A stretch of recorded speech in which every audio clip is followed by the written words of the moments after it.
Manood,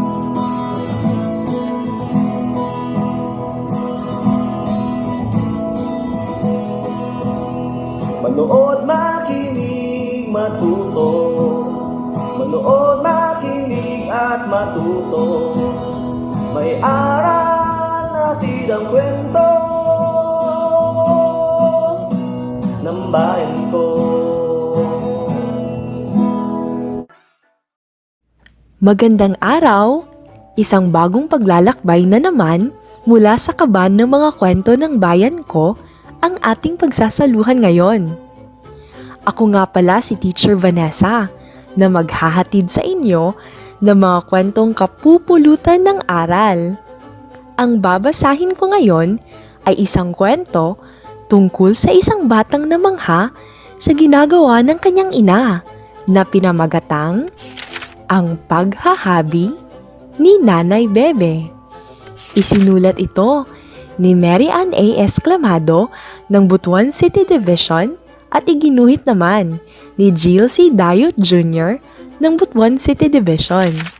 Binigyang buhay naman ito sa anyo ng multimedia ni Vanessa R. Natulia ng Butuan City Division. Handa na ba kayong maglakbay sa kaban ng mga kwento ng bayan ko?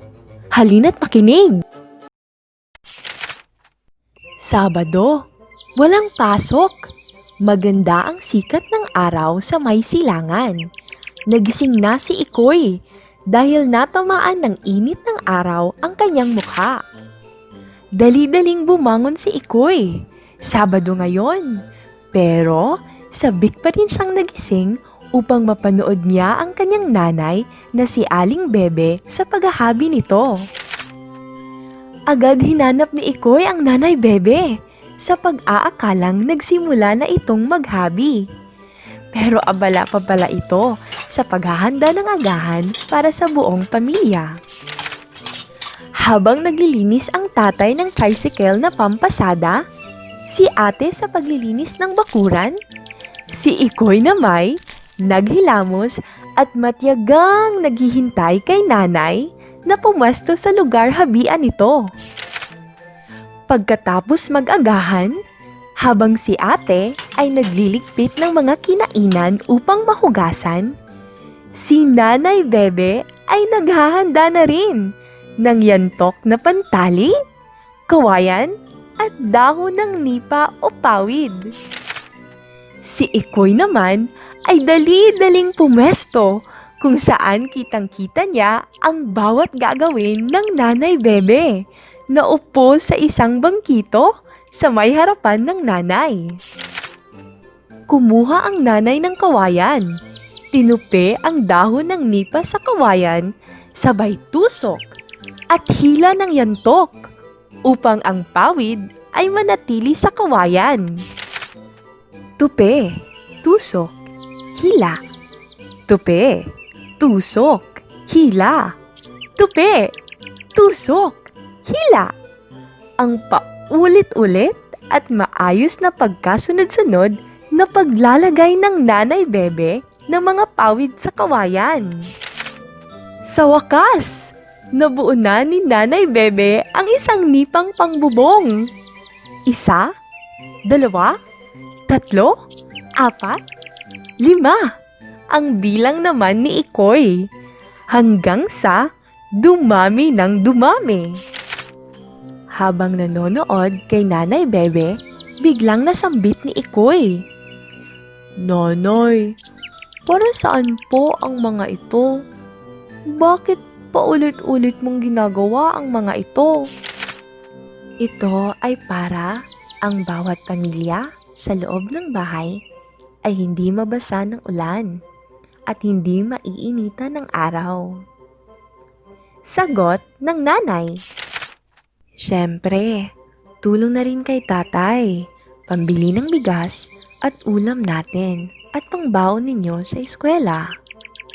Dagdag pa ng nanay. Maya-maya pa at hindi lang napansin ni Ikoy na mataas na ang pagkapatong-patong ng mga nipang pambubong. Nabuo na pala ni Nanay Bebe ang 100. Tumayo na ang nanay, at nag-unat ng katawan na ilang oras ding nakaupo. Si Ikoy naman ay dali-daling niligpit ang kalat ng nanay at naglaro na sa may bakuran. At dumating ang tatay, galing sa pamamasada. Sakay nito ang suki, kung tawagin ng nanay, upang kunin ang mga ini-order. Pinagtutulungan nilang ilagay sa tricycle ang mga nipang pambubong at pagkatapos ay inabot ng tatay ang perang bayad ng suki kay Nanay Bebe. Sobrang galak ni Ikoy na makita ang nanay na masayang masaya rin dahil may pera na silang pambili ng bigas at ulam at pambaon nila sa eskwela.